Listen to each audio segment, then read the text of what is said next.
नमस्कार, live cities पर आपका स्वागत है। मैं हूं दीपक प्रियदर्शी। देखिए, बिहार में बिहार विधानमंडल का शीतकालीन सत्र काफी हंगामेदार रहा। हंगामेदार इस मायने में क्योंकि उसमें दो ऐसे बड़े मुद्दे हुए जिस मुद्दों को लेकर सरकार और विपक्ष के बीच जो है वो खींचतान हुई और सरकार और विपक्ष आमने सामने हो गया। सबसे बड़ी बात हुई कि जातीय जनगणना को लेकर वो उसकी रिपोर्ट और उसके आर्थिक सर्वेक्षण रिपोर्ट भी जो है पेश हुआ और उसके बाद जो है मुख्यमंत्री ने महिलाओं पे कुछ ऐसा कह दिया, उस पर बवाल हुआ और कल जीतन राम मांझी से तीखी नोक-झोंक हुई, एक बहस हुई और काफी कुछ जीतन राम मांझी को कह दिया। उसके बाद से लगातार जो है विपक्ष सरकार पर और खुद मुख्यमंत्री पर हमलावर है और विपक्ष लगातार मुख्यमंत्री से इस्तीफे की मांग कर रहा है। अब जाहिर सी बात है, मुख्यमंत्री ने कह दिया जीतन राम मांझी को कि उनसे गलती हुई कि उन्हें मुख्यमंत्री बनाया, वो मूर्ख थे इसलिए उन्हें मुख्यमंत्री बनाया और ये तमाम ऐसे मुद्दे थे जिसको लेकर विपक्ष जो है वो काफी नाराज हुआ और आज जीतन राम मांझी ने यहाँ तक कह दिया कि मुख्यमंत्री के खिलाफ साजिश हो रही है, उन्हें जहर देने की कोशिश हो रही है। हमारे साथ इस वक्त बीजेपी के नेता कुंतल कृष्ण जी हैं, उनसे बात करते हैं। कुंतल जी, दो ऐसे मुद्दे हुए जिस तरह से जातीय जनगणना जब आई उसकी रिपोर्ट आई और जब विधानसभा में सरकार ने आर्थिक सामाजिक शैक्षणिक रिपोर्ट जब जारी की, उसके बाद से बीजेपी कहीं ना कहीं बैकफुट पे थी और दो ऐसे मुद्दे हुए जिन मुद्दों को लेकर अब जो है बीजेपी पूरी तरह से सरकार पर और मुख्यमंत्री नीतीश कुमार पर हमलावर हो गई। दीपक जी, पहली बात, बिहार की सरकार अगर ये सर्वेक्षण कराने में सफल हुई है तो वो बीजेपी के सहयोग के कारण ही हुआ है, क्योंकि जिस कैबिनेट ने इस तरह के सर्वेक्षण को कराने की अनुमति दी थी उस कैबिनेट में भी बीजेपी के 16 मंत्री शामिल थे और जिस कैबिनेट ने इस सर्वेक्षण को कराने के लिए संसाधन दिए थे उस कैबिनेट में भी बीजेपी के 16 मंत्री शामिल थे। इसीलिए इस बात को कहना भाई हम बैकफुट पे क्यों आएंगे, हम तो बिल्कुल फ्रंट फुट पे खेल रहे थे। हम तो चाहते थे कि एक सही सर्वेक्षण हो, एक निष्पक्ष सर्वेक्षण हो, एक वैज्ञानिक सर्वेक्षण हो जिससे कि बिहार की सामाजिक आर्थिक स्थिति का आकलन सही सही हो सके।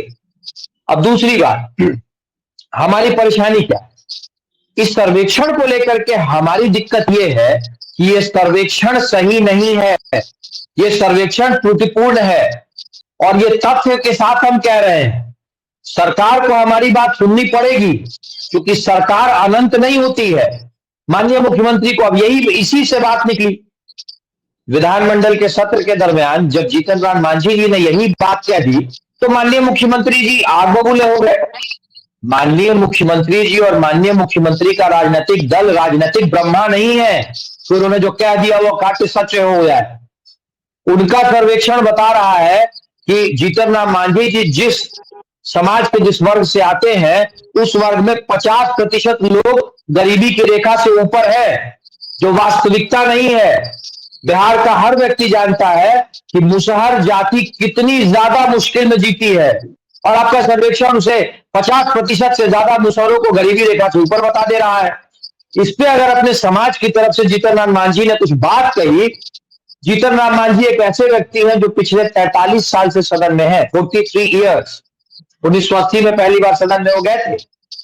उनके अपने संसदीय अनुभव के आधार पर अगर जीतन राम मांझी ने सरकार से और माननीय मुख्यमंत्री से कुछ सवाल पूछे तो माननीय मुख्यमंत्री का उस तरीके से भड़क जाना, ये तो माननीय मुख्यमंत्री के हालात पे बड़ा सवाल खड़ा कर रहा है। कुंतल जी, माननीय मुख्यमंत्री का अभिषेक जी हैं, उनसे भी जुड़ उनसे इस सवाल का जवाब लेते हैं। अभिषेक जी से इस सवाल का जवाब ले लेते हैं। अभिषेक जी, तमाम ऐसी चीजें थी, जातीय जनगणना के आंकड़ों को लेकर, आर्थिक सर्वेक्षण, तमाम आंकड़ों को लेकर बीजेपी सवाल खड़े कर रही थी। मुख्यमंत्री इतना क्यों भड़क गए? क्यों जीतन राम मांझी को ऐसा कहा कि वो उनकी गलती थी, क्यों उनको मुख्यमंत्री बनाया? क्योंकि राजनीतिक दोहरा चरित्र मुख्यमंत्री जी बर्दाश्त नहीं करते। अभी कुंतल जी भाजपा की तरफ से बता रहे थे कि भारतीय जनता पार्टी का इतना सहयोग मिला। हाँ, सचमुच सहयोग मिला। आप लोगों ने अपना जो बहरूपियापन है वो दिखाया, आप लोगों ने साजिशें रची, आप लोग देश में जातीय जनगणना के खिलाफ थे, सदन के अंदर बातें इसके पक्ष में करते हैं, हमारे साथ प्रस्ताव पारित करते हैं, हमारे साथ जाते हैं, लेकिन जब अंतिम में मौका आता है तब मुकर जाते हैं। अब जब बिहार की सरकार ने अपने खर्च पर कराने का निर्णय लिया, इनके द्वारा संपोषित संस्थाएं, यूथ फॉर इक्वलिटी, संजीत रागी और भी कई अन्य लोग हैं। इन लोगों ने इसको कानूनी पचड़े में फंसाने की पूरी कोशिश की, लेकिन उसके बावजूद बिहार की सरकार की, बिहार के लोगों की जीत होती है। सरकार अब नीतियां बना रही है, तो भारतीय जनता पार्टी को लग रहा है कि अब तो ये बॉल हमारे गेंद से निकल चुकी, गेंद हमारे पाले से निकल चुकी है, तो क्यों ना हम इसके खिलाफ, हम इसके नेगेटिव बोले। तो अब ये लोग अपनी पीठ खुद मुंह मियां मिट्टू बनकर छुपा रहे हैं। और रहा सवाल जीतन राम मांझी जी का, इतना सम्मान करते हैं भाजपा के लोग। मैं दो दृष्टांत आपको याद दिलाता हूँ। जीतन मांझी जी ने सत्यनारायण पूजा के विषय में कुछ कहा था, तब इन्हीं के ही भाजपा के संगठन के नेता थे गजेंद्र झा। क्या कहा था? ब्राह्मणों का जैसे ही अपमान मानकर गजेंद्र झा जी ने जीतन राम मांझी जी के सर को कलम करने की बात कही थी कि जो कलम करेगा उसे वो इनाम देंगे। और दूसरा, इनके भाजपा के विधायक है हरिभूषण बचौल, क्या कहा था उन्होंने कि जीतन राम मांझी जी अपना नाम बदलकर जीतन राक्षस मांझी क्यों नहीं रखते। तो समझना है कि भारतीय जनता पार्टी ने उनको शिगोफा दिया है कि चलिए हमारे साथ, हम आपको गवर्नर बनाएंगे, इसके एवज में आपको नीतीश कुमार जी के खिलाफ बोलना है, आरक्षण के खिलाफ बोलना है, तो हमारी हमारी डफली बजाइए, शायद आपको कुछ लाभ मिल जाए। लेकिन वास्तविकता ये है दीपक जी, अभिषेक कि जी, जिस तरह से अभिषेक भाजपा जी, के राष्ट्रीय ने कहा है, जिस समय जीतन राम मांझी को मुख्यमंत्री नीतीश कुमार ने बनाया था, उस समय पार्टी की तरफ से कहा गया था कि एक जो है दलित को आगे बढ़ाने की कोशिश मुख्यमंत्री ने की है। क्या उस समय मुख्यमंत्री को ये नहीं पता था जीतन राम मांझी के बारे में प्रॉपर तरीके से?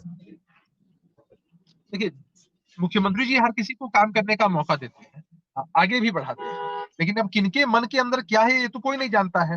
मुख्यमंत्री जी को मौका मिला, मुख्यमंत्री जी ने उनको सम्मान दिया, मुसहर जाति से आने वाले व्यक्ति को बनाया चीफ मिनिस्टर, इस उम्मीद में कि वो काम करेंगे, लेकिन वो तो किसी और ही राग में लग गया। अब वो जब किसी और ही राग में लग गए, तब तो भाई नीतीश कुमार जी के ऊपर बिहार के लोगों ने इतनी बड़ी जवाबदेही दी है और इतना भरोसा किया है, नीतीश कुमार जी का तो दायित्व बनता है ना कि किस तरह से बिहार सुरक्षित रहे। तो ये जो लोग हैं जो लगातार जीतन राम मांझी जी की हितैषी, अब जरा ये सोचिए कि जीतन राम मांझी जी की पार्टी के प्रदेश के अध्यक्ष है अनिल जी, उनका कोई बयान आया है? उनके सुपुत्र का कोई बयान आया है?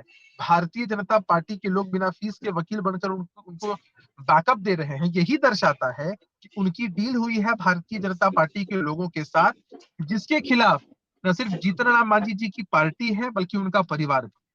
तो हमें लगता है कि एक निजी और निहित स्वार्थ की सिद्धि और प्राप्ति के लिए जीतन राम मांझी जी भाजपा की तरफ गए हैं। साजिशें पहले भी रच रहे थे, भाजपा के इशारे पर काम भी कर रहे थे, लेकिन हमें नहीं लगता कि भारतीय जनता पार्टी से उन्हें कुछ भी मिलना है। जिस तरह से जेपी नड्डा साहब हमेशा कहते हैं कि क्षेत्रीय पार्टियों का अस्तित्व समाप्त करना है, वैसे ही आने वाले समय में यही भारतीय जनता पार्टी के लोग जीतन राम मांझी जी की पार्टी का भी अस्तित्व समाप्त करा देंगे। आप लोग क्यों कह रहे हैं कुंतल जी की साजिश हो रही है मुख्यमंत्री के खिलाफ? आज जिस तरह से विधानसभा में जीतन राम मांझी ने कहा कि जहर देने की कोशिश हो रही है, उनके खाने में जहर मिलाया जा रहा है, और विजय सिन्हा ने तो यहां तक कहा कि इस मामले की जांच होना चाहिए। किस बेसिस पे ये चार्ज लगा रहे हैं? दीपक जी, जिस तरीके से मैं जीतन राम मांझी जी के राजनीतिक संसदीय करियर को 43 साल का बता रहा था, उसी तरीके से मुझे कहने में कोई गुरेज नहीं है कि माननीय नीतीश कुमार जी का संसदीय जीवन भी एक लंबा रहा है और बड़े निष्पक्ष तरीके से, बड़े पारदर्शी तरीके से रहा।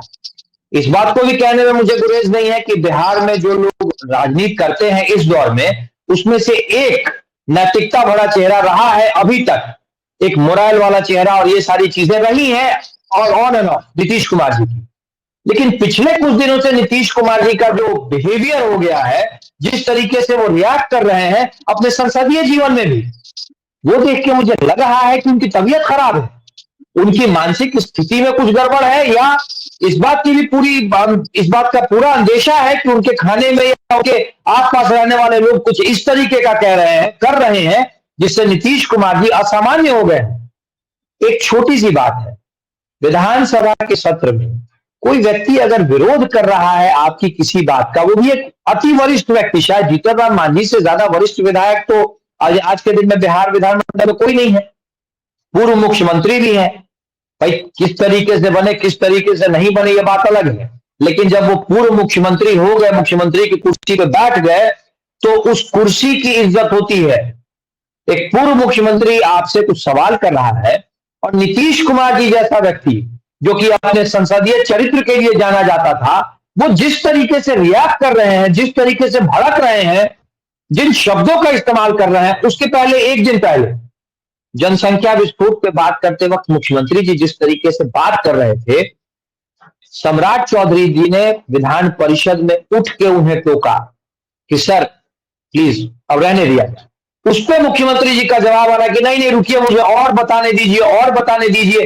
भाई नीतीश कुमार जी का संसदीय चरित्र देखते हुए हम लोगों को ऐसा लग रहा है कि उनके साथ कुछ असाधारण हो रहा है, क्योंकि नीतीश कुमार जी ठीक है संगत से गुण होते हैं, संगत से गुण जाती, मुझे भी पता है अभी अनैतिक लोगों के साथ हैं, पर इतना ज्यादा अनैतिकता पे उतर आना ये नीतीश कुमार जी की फितरत नहीं होती थी। ये जो असामान्य घटनाएं घट रही हैं उस बात से हमें इस बात का शक है कि उनके साथ कुछ असामान्य हो रहा है और इसकी जांच होनी चाहिए।